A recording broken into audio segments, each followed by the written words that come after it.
The British monarchy has survived for over 1,000 years, not because it has avoided conflict, but because it has perfected the art of managing conflict in plain sight. Every smile on a balcony, every seating arrangement at a state dinner, every carefully worded palace statement carries layers of meaning that the casual observer will miss entirely. And in the spring of 2026, something shifted beneath the gilded surface of the House of Windsor that may well define the next generation of British royalty. The players are familiar. King Charles III, nearing his 80th year and navigating health challenges with characteristic determination. Prince William, the future king whose patience and protective instincts toward his family have become defining features of his public persona.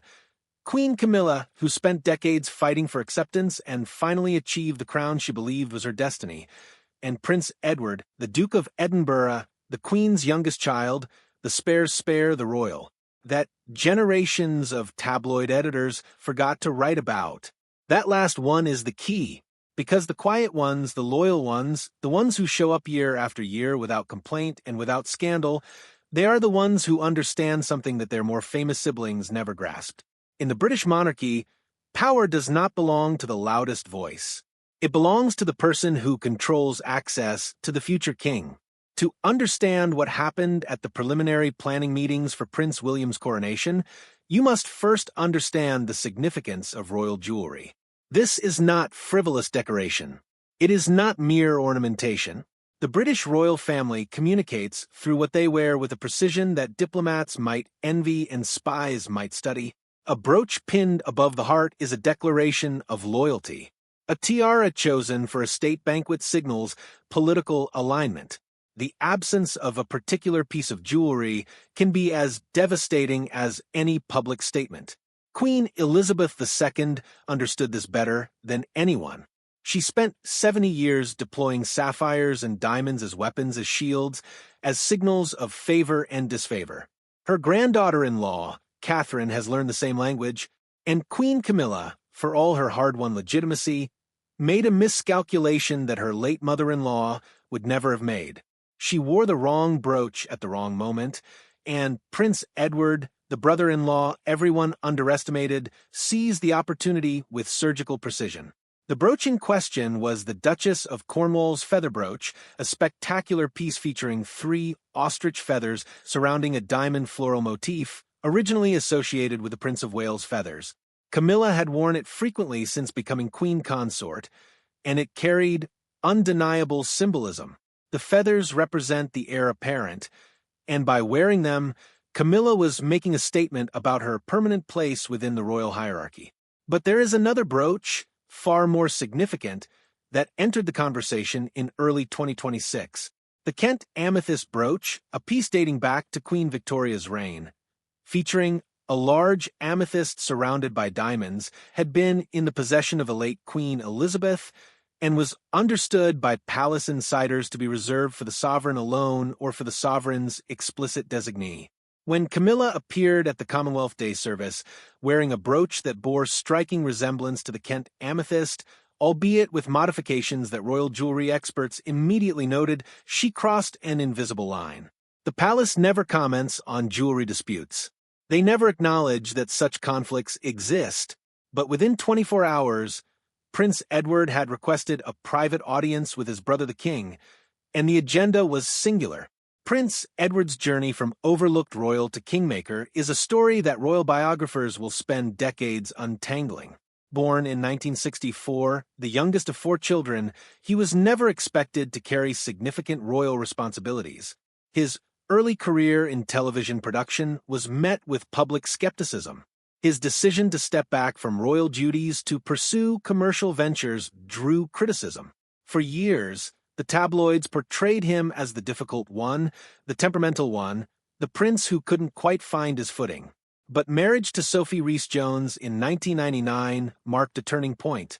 Sophie brought stability, intelligence, and a keen understanding of public relations that her husband had previously lacked. Together, they built something remarkable, a royal household free from scandal, focused on service, and increasingly indispensable to the monarchy's operations.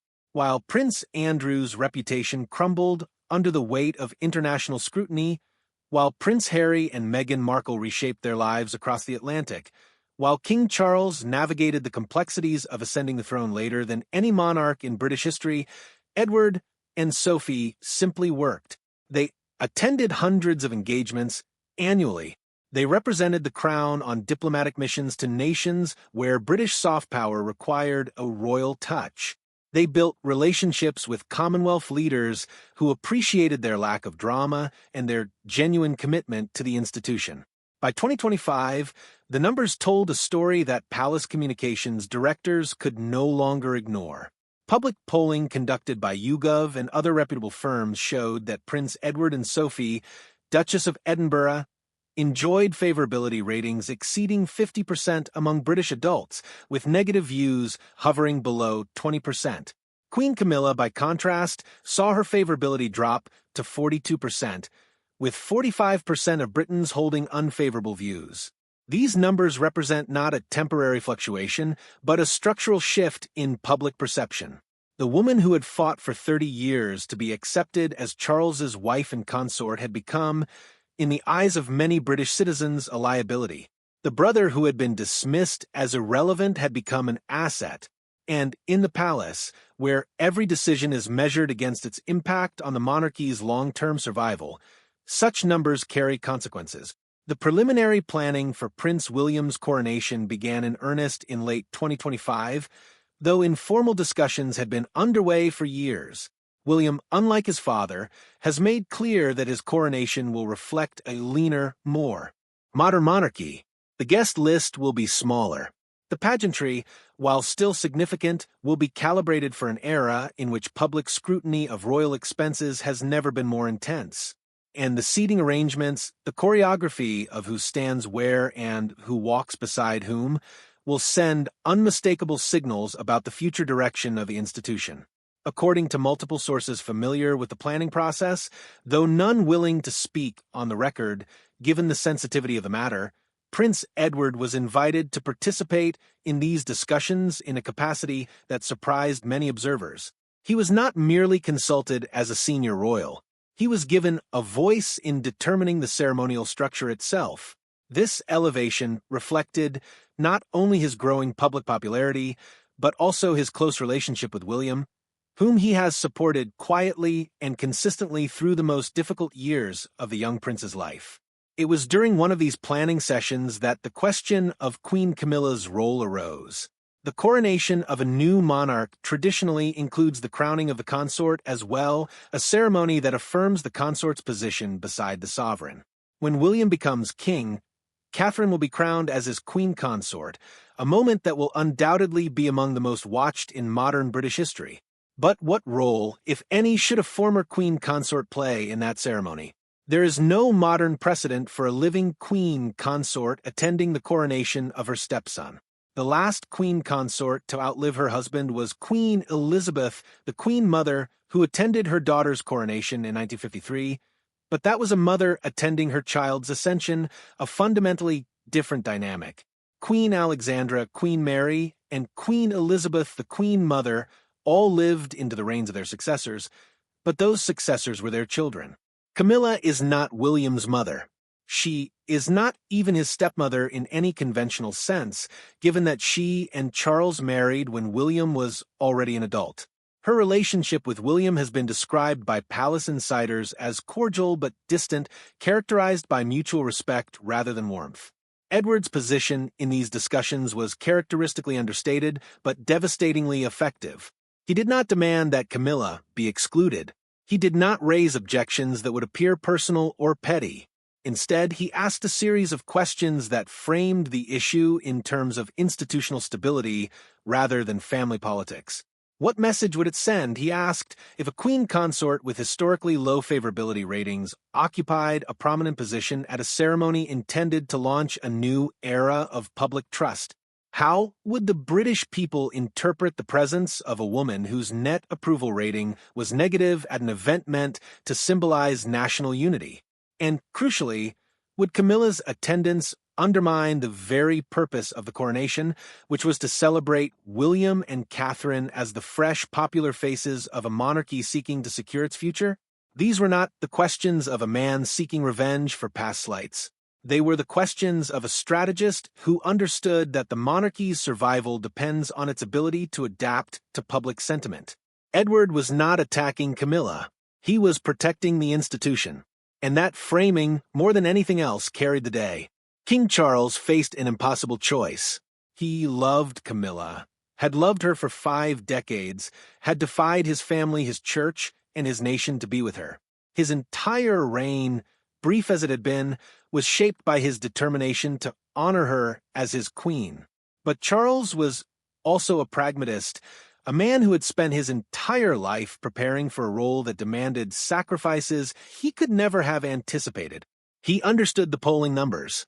He understood that his son's coronation could not be overshadowed by controversy over Camilla's presence. And he understood, perhaps most painfully, that Edward was right. The ceremony must be about William and Catherine, about continuity and renewal, about a monarchy that learns from its mistakes and evolves to meet the expectations of a changing nation. Camilla's attendance would inevitably become a story, and not the story that anyone wanted to tell. So the decision was made. Queen Camilla would not attend William's coronation. The official explanation would cite health concerns, a diplomatic fiction that would allow all parties to preserve dignity while acknowledging reality. But everyone in the palace knew the truth. Prince Edward had drawn the line, and the king had chosen to honor it. The Brooch moment came 3 days after the decision was finalized. Camilla had scheduled a public appearance at a military ceremony, one of the many engagements that fill the royal calendar. She arrived dressed impeccably as always in a tailored coat of deep green, and pinned to her chest was the brooch that had caused so much controversy, the amethyst piece that royal watchers had been debating for months. But something was different. The brooch appeared damaged, not subtly but noticeably. One of the surrounding diamonds was missing from its setting, leaving an empty gap that cameras captured in high definition. The image circulated globally within hours. Commentators speculated about accident or theft, about poor maintenance or deliberate alteration. But those who understood the language of royal jewelry recognized the truth immediately. This was not an accident. This was a statement. Camilla had been told she would not attend the coronation, and she was signaling her displeasure in the only language the palace truly respects. She wore the brooch anyway. Damaged, incomplete, a visual metaphor for a role that had been diminished, and the palace's response was swift and unequivocal. The brooch was removed from the Queen's possession that evening, transferred to the Royal Collection's secure vaults, where its condition could be assessed and its future use determined by professionals rather than by the Queen herself. Prince Edward, characteristically, made no public comment about any of this. He attended his engagements. He shook hands at garden parties. He delivered speeches about education and opportunity and the importance of public service. But those who watched carefully noticed that Sophie, Duchess of Edinburgh, was suddenly appearing at events that had previously been Camilla's domain. The patronage of military regiments shifted subtly. The allocation of royal apartments at Windsor Castle was quietly adjusted. These were not dramatic changes, nothing that would generate headlines or require official statements. They were the small adjustments of an institution rebalancing itself, and they all pointed in the same direction. The center of gravity within the House of Windsor was moving away from Camilla and toward the alliance of William, Catherine, Edward, and Sophie. The quiet prince had finally spoken, not with words but with actions, and the royal family would never be quite the same. Historians will debate whether Edward's maneuvering was motivated by genuine concern for the monarchy's future or by more personal considerations. There is no question that Camilla had slighted Sophie on multiple occasions over the years, subtle snubs at family gatherings, preferential treatment in the allocation of royal resources, a persistent sense that the Duchess of Edinburgh was being kept at arm's length from the inner circle. There is also no question that Edward had watched his mother manage similar conflicts for 7 decades, and he had learned her methods intimately. The late Queen never confronted her family members directly about their failings. She never issued ultimatums or made public accusations. Instead, she shaped the environment around them, controlling access to herself and to the resources of the crown until the desired outcome became inevitable. Edward had learned this lesson well. He had not blocked Camilla from the coronation through confrontation, but through a careful accumulation of evidence and argument that left his brother with no honorable alternative. He had not ripped the brooch from her chest physically, but had ensured that its symbolic power was neutralized through the quiet machinery of palace administration. The broader significance of this episode extends far beyond the personal dynamics of one wealthy family.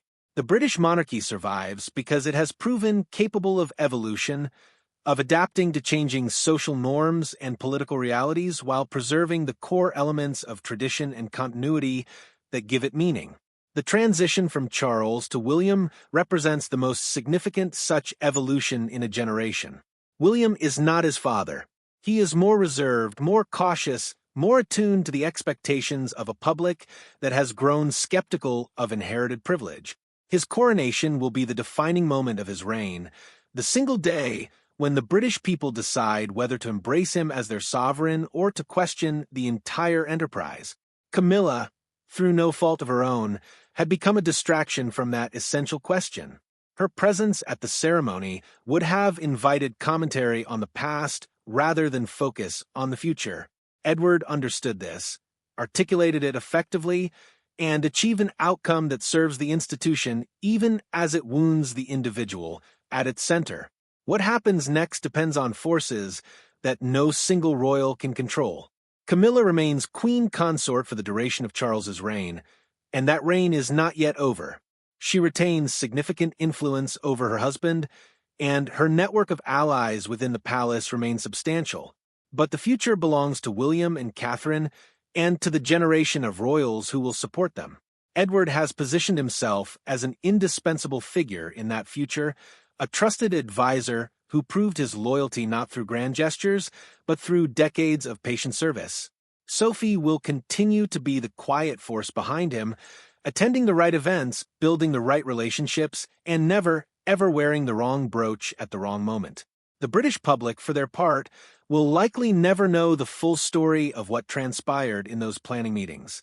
The palace will maintain its official silence, and the tabloids will move on to other controversies.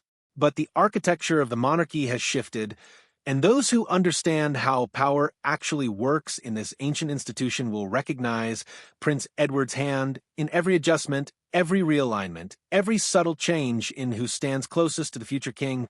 The spare's spare has finally claimed his place, not at the center of the frame, but exactly where power has always resided in the House of Windsor, just behind the throne, where the quiet ones wait.